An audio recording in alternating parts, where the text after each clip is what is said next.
बस यही है। नारद जी के मन में अभिमान का फोड़ा हुआ था। पहले डॉक्टर शंकर जी की उपदेश की गोली अगर ये खा लेते तो ये वहीं बैठ जाता, पर भगवान ने कहा लक्ष्मी जी इन्होंने वह दवा सेवन नहीं की, अब ऑपरेशन करना पड़ेगा, और ऑपरेशन के लायक हुआ नहीं, इसलिए हमने उस अभिमान के फोड़े को और बढ़ाया, प्रणाम नहीं करने दिया, छाती से लगा लिया, सिंहासन पर अपने बगल में बिठाया, अब ऑपरेशन लायक हो गया है, तब तैयारी करें। भगवान ने अपनी माया को प्रेरित किया और माया ने जहाँ कुछ नहीं था वहाँ सब कुछ बना दिया।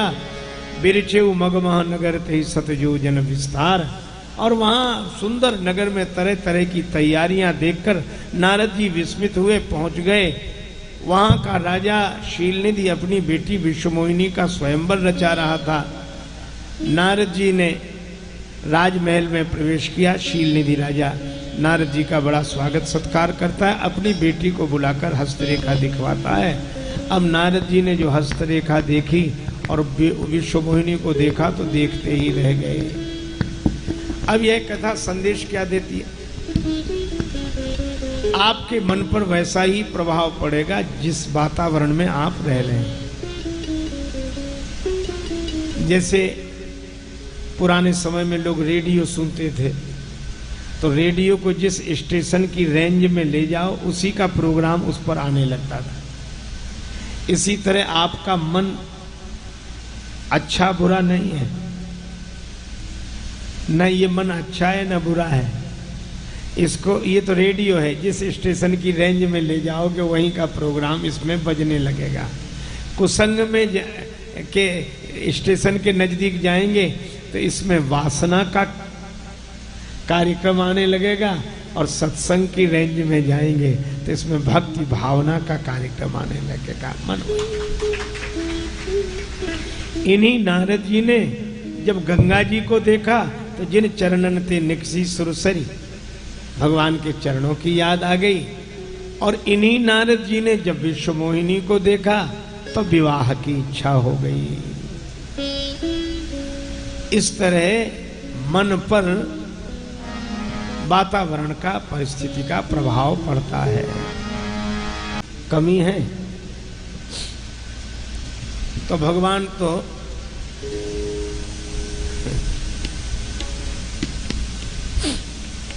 लक्ष्मी जी के संग अपनी ससुराल सागर में ही रहते हैं, क्षीर सागर में।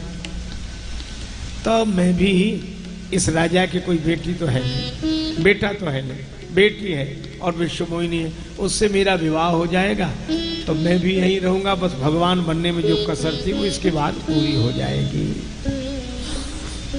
भगवान ने कहा कहो नारद जी कैसे याद किया? महाराज एक काम आ गया। भगवान मन ही मन हंसे, कल काम को जीत कर आए थे, आज काम आ गया। क्या चाहते हैं? विवाह करने की इच्छा हो गई। बड़ा सुंदर विचार है, हमारे लायक कोई सेवा। अपना रूप दे दो, ये नहीं कहा कि सुंदरता दे दो, अपना रूप दे दो। आपन रूप देहु प्रभु मोहि। भगवान मनी मन हंसे के अद्भुत वरदान मांग रहे हैं। रूप हमारा, विवाह तुम्हारा। महाराज और कोई उपाय नहीं है। भगवान सोचने लगे इन्हें सुंदर बनावे या ना बनावे। नारद जी बोले जे ही विधि होय नाथ हित मोरा, जे ही विधि हो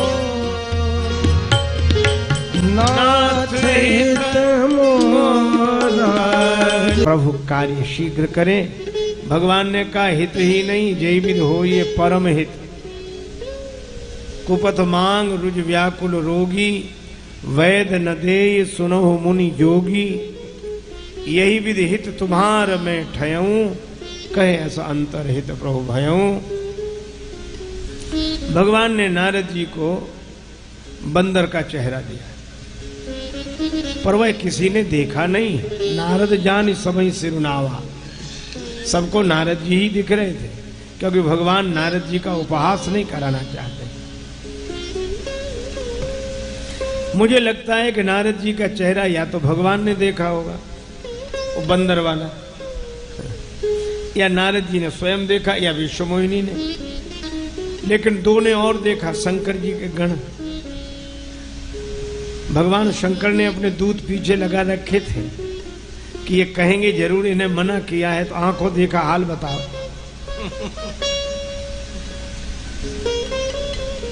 तो कहा कि नारद जी जब भगवान के द्वारा वानराकृति तो नहीं पर बंदर का चेहरा प्राप्त करते हैं, तो शंकर जी को सूचना दी कि नारद जी कह रहे थे जिसमें हमारा हित हो, तो भगवान ने उन्हें बंदर का चेहरा दे दिया। शंकर जी ने सोचा इसका अर्थ है भगवान जिसका हित करना चाहते हैं वह उसको बंदर बना देते हैं, या यूं कहो कि कोई भगवान का बंदर बन जाए तभी उसका हित होता है। चाहे जैसा नाच नचा लो सब प्रकार हम हारे। अजय हित हुआ क्या? हित यह हुआ कि किसी ने काहू न लखा यह चरित विशेखा, सो स्वरूप नृप कन्या देखा। विश्व मोहिनी ने वह चेहरा देखा, फिर दोबारा उधर देखा ही नहीं। शंकर जी को सूचना मिली, समझ गए यही हित हुआ। विश्व को मोहित करने वाली भगवान की माया सबको व्याप्ति है, लेकिन जो भगवान का बंदर बन जाता है उसकी तरफ देखती तक नहीं, और उसकी दिशा में जो बैठता है उसकी तरफ भी नहीं देखती। तो शिव जी ने भी निश्चय किया कि अब मैं भी बंदर ही बनूंगा। इसीलिए रुद्र देह तजने है बस हरते भे हनुमान। कहा कि तुम लोग कह रहे थे कि मैं बहुत सुंदर हूं, का सुंदर तो आप अभी भी हैं, निज मुख मुकुर बिलो कहु जाई। और नारद जी ने जल में अपना रूप देखा, श्राप दिया तुम दोनों राक्षस हो जाओ। रुद्रगण बोले महाराज हमने तो सूचना दी और जिसने ये सुंदरता दी, कहा उन्हीं के पास जा रहे हैं। भगवान रास्ते में ही मिल गए। भगवान कौतुकी कृपालु है। अब एक कौतुक किया, अकेले नहीं मिले, संग रमा सोई राजकुमारी। लक्ष्मी जी पहले से विश्वमोहिनी से अभी विवाह करके आए हैं, अब दो को लिए खड़े हैं। नारद जी को बहुत दुख हुआ कि हमारा एक विवाह नहीं होने दिया, स्वयं दो दो को लिए खड़े हैं। तो नारद जी गालियां देने लगे, कपटी कुटिल स्वार्थी। भगवान हंसने लगे। नारद जी ने कहा मैं गाली दे रहा हूं, तुम हंस रहे? भगवान ने कहा कि अभी अभी विवाह हुआ है, विवाह में गालियां दी ही जाती हैं, तो हम समझ रहे हैं कि अभी विवाह ही हो रहा है। नारद जी बोले तुम परम स्वतंत्र हो, तुम्हारे सिर पर कोई नहीं। भगवान बोले किसे बिठा ले? नारद जी ने कहा मैं श्राप दे रहा हूं, तो श्राप शीस धरि हरस ही प्रभु बहु विनती कीन, निज माया के प्रबलता करसि कृपा निधि लीन। जब हरि माया दूर निवारी, नहीं तहाँ रमान राजकुमारी। और तब मुनि चरणों में गिरते हैं। भगवान कहते मम इच्छा, मेरे अवतार लेने की इच्छा थी, तो कर्म फल स्वीकार करना था, इसलिए आपके श्राप के माध्यम से अब मैं अवतार लूंगा। और मेरे मन को विश्राम नहीं मिल रहा है। नारद जी ने कहा कि आप शंकर जी के 108 नाम के स्तोत्र का पाठ करें, हो ये हृदय तुरंत विश्रामा। तो भगवान शिव ने कहा कि इस कारण भी राम जी का अवतार हुआ। दूसरा कारण महाराज मनु और शत्रुपा, उनके जीवन में कोई कमी नहीं, अगर कमी थी तो कमी की ही कमी थी। वे राजा, वैभव, पद, प्रतिष्ठा, बेटा उत्तानपाद जैसा, छोटे बेटे का नाम प्रियव्रत, बेटी का नाम देवहूति और दामाद का नाम करदम ऋषि, और बेटे का बेटा तो भक्त हुआ, भक्तराज ध्रुव, पर बेटी के बेटे के रूप में तो भगवान ने अवतार लिया। जठर धर्यु जेहि कपिल कृपाला, कोई कमी नहीं। पर महाराज मनु दुखी हैं। क्यों? जन्म गयो हरि भगति के, विषयों से विराग नहीं होता। बद्धो ही को यो विषयानुरागी, विषयासक्त, वासना बांधे, राग बांधे हुए। तब महाराज मनु ने त्याग किया। देखो मानस में दो महिमामय राजा हैं, महाराज मनु, महाराज जनक। जनक जी घर छोड़कर वन में नहीं गए।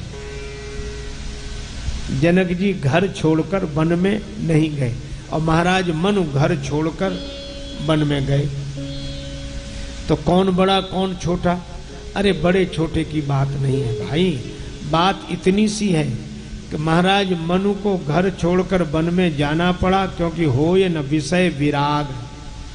और जनक जी को जाने की जरूरत इसलिए नहीं पड़ी क्योंकि सहज विराग रूप मन मोरा।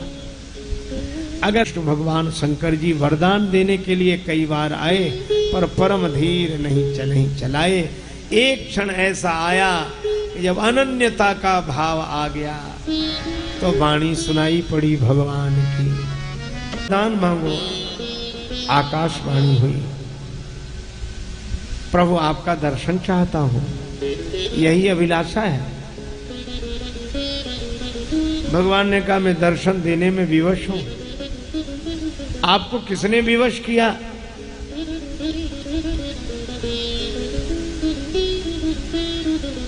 भगवान ने कहा कि महाराज मनु तुम्ही ने। क्यों? तुम चाहते तो हो दर्शन, पर किसका दर्शन चाहते हो? अगुण अखंड अनंत अनादि यही चिंत ही परमार्थवादी, नेति नेति ये वेद निरूपा। आप जो कह रहे हो ठीक उसके विपरीत आशा रखे हुए हो। एक और तो कहते हो दर्शन दो, फिर कहते हे निर्गुण हे निराकार दर्शन दो। दर्शन अगुण का नहीं सगुण का होता है, साकार का होता है, अगुण का अनुभव होता है।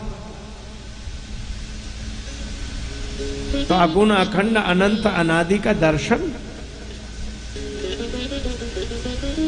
अनुभव गम्य भजई जय संता, अनुभव गम्य है, इंद्रियों का विषय नहीं। कि मैंने आपको जो कहा अगुण अखंड अनंत अनादि, क्या आप वैसे नहीं हो? भगवान बोले हाँ वैसा ही तो हूं, इसीलिए तो दर्शन नहीं दे पा रहा हूं। तो फिर आपने इतने भक्तों को जो दर्शन दिया वे कथाएं झूठी हैं क्या? नहीं नहीं सही है, फिर मेरे लिए क्या करना है? भगवान ने कहा कि देखो मनु, बात यह है कि मेरा अपना कोई रूप नहीं है, अरूप ही हूं मैं। फिर दर्शन आप कैसे देते हैं? का रूप भक्त बनाता है, वन में जाता हूं। रूप की भावना भक्त करता है, प्रकट में हो जाता हूं। और आपने कोई रूप तो बनाया नहीं। महाराज मनु बोले भूल हो गई, अगर रूप बता दूं। भगवान बोले तो अभी प्रकट हो जाऊंगा। तो महाराज मनु रूप बताते हैं, जो स्वरूप बस शिव मन माही। और फिर बाद में यही भी कहते हैं, जो भुसुंडी मन मानस हंसा, देखई हम स्वरूप भरी लोचन। है तो आप अरूप, पर इस रूप में दर्शन दे दें तो दंपति वचन परम प्रिय लागे, मृदुल विनीत प्रेम रस पागे। भगत वचन प्रभु कृपा निधाना, विश्ववास प्रगटे भगवाना। और महाराज मनु शत्रुपा जब श्री सीताराम जी का यह दिव्य दर्शन करते हैं तो देखते ही रह गए। कण कण में तुझको ढूंढा, तेरा पता नहीं है, और तेरा पता मिला तो अब मेरा पता नहीं है। भगवान कहते हैं वरदान मांगो, सकुच विहाय मांग नृप, मोही मुझसे मांग लो। और दूसरा आशय मोही, मुझको ही मांग लो, आप मिल जाओगे मुझे। मन ही मन कहा महाराज मनु ने। भगवान ने भी मानो मानसिक रूप से उत्तर दिया, मोरे नहीं अदेय कछु तो ही।